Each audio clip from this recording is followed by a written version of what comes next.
Well, we were feeling very confident about delivering this games before Mike built us up in that way.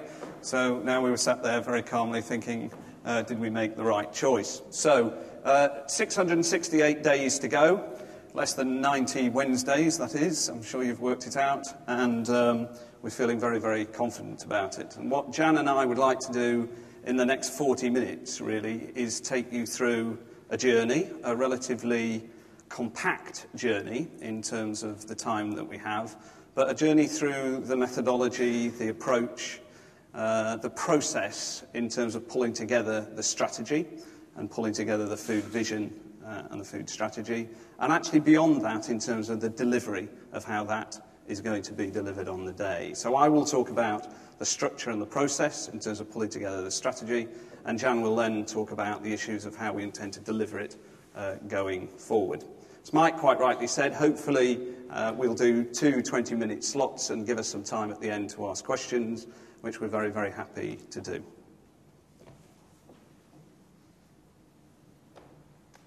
So the brief was, catering strategy, and back in May 2008 we were appointed to think through that strategy.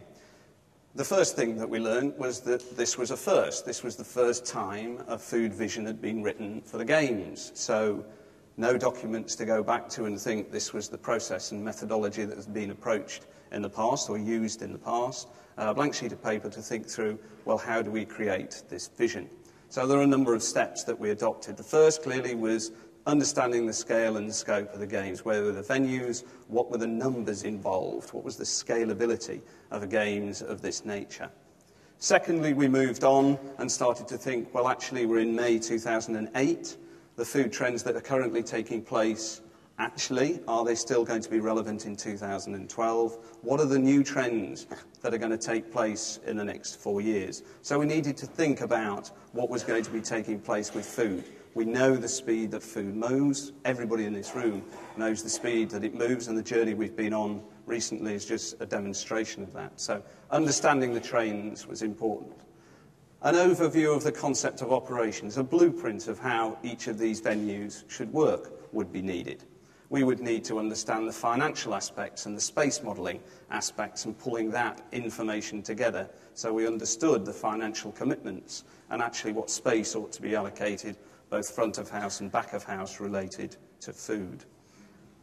Then, of course, it was actually understanding the dependencies within the Games and the interdependencies. So understanding security and logistics and the political issues of how they're pulled together, because this isn't just one piece of delivering a food event. It has huge impact not only on London, the UK, it has an impact on the global position in terms of food. We couldn't do that alone, so one of the early ideas was pulling together some advisory bodies to actually help us through that process. And we'll talk a little bit about why we put those programmes together, why we had those advisors and how we've used them through the process. Actually, when we got to that point, we could start thinking about what should the vision be going forward in terms of the Games. So we wrote a document called the Food Vision. It is here. It's called For Starters. It's available on the web for anybody that wants to have a look. And as part of that, the aim was to actually then convey the message through a food charter as well.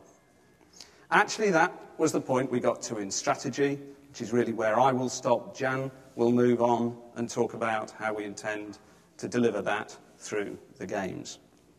So we'll start with scale and scope. Some of you might know these numbers, but they're fascinating if you're pulling together a plan. So first and foremost, we're talking about 26 World Championships within 27 days. We're talking about a television audience of over 4 billion plus, and we're talking about integrating over 205 nations. So this is a global event on anybody's map that we need to think through. It's also a complex Games to develop or deliver in terms of the venues. We're in the middle of a city, yes. Stratford is where the Olympic Park is. However, London is quite a confined space in terms of delivering this Games. So it's complex in terms of thinking about the delivery of the Games. And in terms of the accommodation build, the rooms that are required, and perhaps mostly important to us, the potential of 9 million ticket sales, and up to 17 million meal occasions. We talk about 14 million meals, but 17 million meal occasions. So looking at food, where do we start? Well, the first start was actually thinking about where are the venues. The venues themselves are contained within the Olympic Park, which is up in front of you. It's also in the Greater London area and across the UK, because although this is London 2012, there's huge impact on the rest of the country. Here's a picture of the park in terms of the way in which it's laid out. The dotted areas are just indicative of the fact that there will be food within the venues themselves within the park or on the outskirts of those areas, but there'll also be food hubs around to cope with some of the peak volumes that we will expect through the games. And Jan will talk about some of the thinking related to the food that we're thinking about in terms of the food markets and the food avenues to ensure that we have choice, variety and value. This is really what it looks like pictorially. In terms of where the stadiums are. So there's stadiums within the park, but at the top you can see there's the Athletes' Village, and down here on the bottom you can see we've got the Media Centre. Some of these are large-scale events, 16,000 athletes at this event, 20,000 press, so they are big venues in themselves. So that's the park. Actually, when you start to go outside the park as a whole, you get into the London areas. And there are some fixed sites which are being used in terms of the Wembleys of the world, the Wimbledons of the world, the Lords of the world, the Excels of the world, but there's also some temporary venues being used in terms of Horse Guards Parade, for example. So actually there's a lot of temporary build that needs to be taken into consideration. The use of Greenwich Park in terms of challenges. So this is making it open and accessible to all.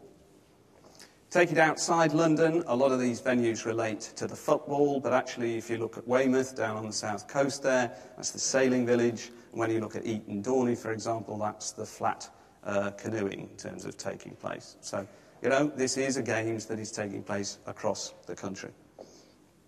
So in all, there's 100 venues that need to be thought through in terms of how they would operate, from competition venues through to training venues, the villages, and the non-competition venues such as accreditation centres and media centres in terms of delivery. Next stage, once we'd identified, well, where are those locations, the next stage was actually thinking about who is there to feed in this process. And it was broken down into 7 key user groups that all have a specific need. So, first and foremost, the athletes, 16,500 athletes, whose food requirement is fueling at the very highest level in terms of peak performance during their competition time. Secondly, we've got the technical officials, 4,000 of them.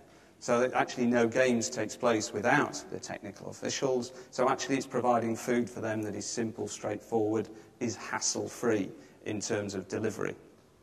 We move on and look at the Olympic and the Paralympic family, about 4,000 who support the Olympic movement through this process.